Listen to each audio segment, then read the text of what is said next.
Hi, you guys. My name is Brianna, and I was born when I was very young.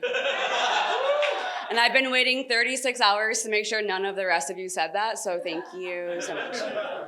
My med talk is titled Die on the Hill or Live in the Valley, and it is in reference of how I spent my last 5 years in political journalism.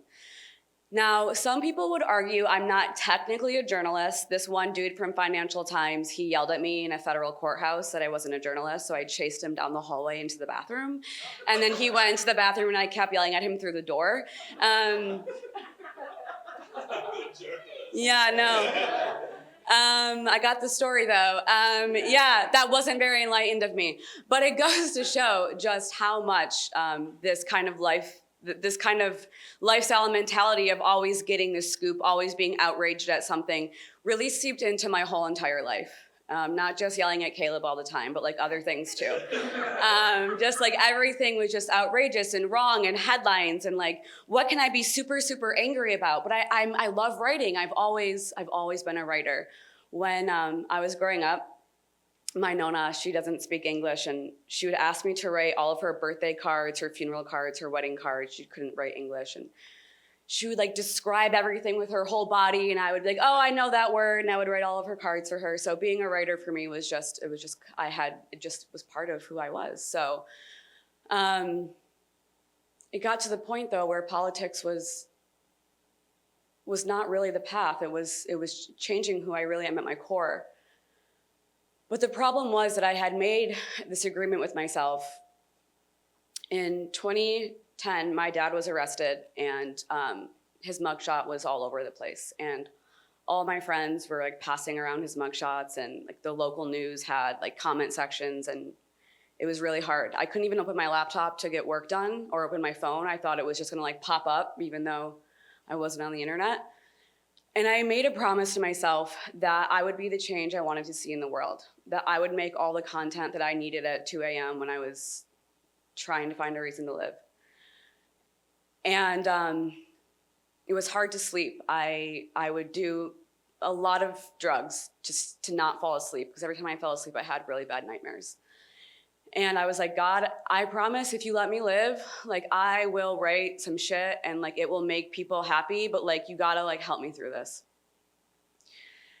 And so now I'm at this point where I know how to write, and I know how to chase a story. I have confidence in situations that most people would really avoid. And now what do you do with all this knowledge? What do you do with all of this enlightenment? I'm so glad I found 3 Jewels. I found it about 6 years ago. My best friend Kelsey you guys might know her as the alien girl with the blonde hair. She was like, I can't hang out, I have MTT. And I was like, what's that? Who are these people? Like, what do you mean? But 3 Jewels has really been a home. I moved away 2 years ago, and as soon as I came back last May, there's 2 people I came back to see. The first was P. Diddy. I covered his trial, and the second was Rachel Webb. Same thing.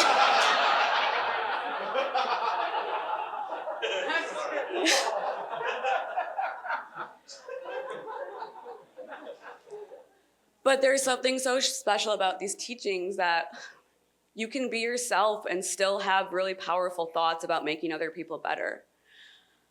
I felt a lot of shame. You know, a lot of my friends were not allowed to hang out with me after my dad was arrested, and they didn't want to hang out with me, or they weren't allowed to hang out with me. I wanted to just like be in a dark cave, and I didn't know what to do with my thoughts. But it's still transformative. Even if you feel like the biggest freak in the world, like there's ways to be a freak that like is very compassionate and helpful. And so these ACI teachings and the language that 3 Jewels has like really made sure that we get to have are so powerful and so special. And so a few years ago, when my best friend couldn't hang out Friday, Saturday, and Sunday because she was at MTT, inspired me to be here. So what are we all gonna do now? Like, who have we not been hanging out with for 2 months? Who are we going to make sure, you can change the slides, Santi. Who are we gonna make sure gets here? Yeah. Kelsey and I met in a writing workshop, and she was bald, and I obviously am the opposite of bald, so like we really played up on the yin and yang of that. And anyone that knows Kelsey knows she's an angel. She's changed my life so many times. And all of you have changed my life so many times. If I could tell 19-year-old Brie that she would meet all of these people, it would be such a relief. I mean, every single one of you. So thank you, and I can't wait to see who the rest of you impact. This domino effect of this community is so special and important, and I want it to keep going forever. Thank you.